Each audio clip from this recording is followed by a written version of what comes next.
Hello guys, welcome back to the channel. Hope you're doing well and fine, and in today's video I'll be showing you how to get free stuff on Temu.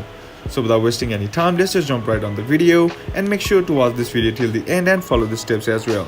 Now the first thing that you need to do is head over and open up your Temu app, and once you're inside you'll be seeing this Temu interface, right? Now all you gotta do is tap on your U icon on the bottom of the screen. Simply tap on U icon, and once you're inside here you'll be seeing a bunch of options, right? Now among them you'll have an option that says on credits and free gifts. Simply tap on that. I don't have it, so if you have it, simply tap on that, and once you tap on that you'll be seeing a page that says on credits and free gifts, and below that you'll have options to on free gifts. You'll have an options like 5 free New Year gifts, or win 4 freeways, redeem cash, free land, refer and earn, all these options. Now simply select the option that you want, and once you have done with that, follow the process, and that's basically how you can get free stuff on Temu. And that's it for today's video guys. Hope this video was useful to you. Leave a like if it did.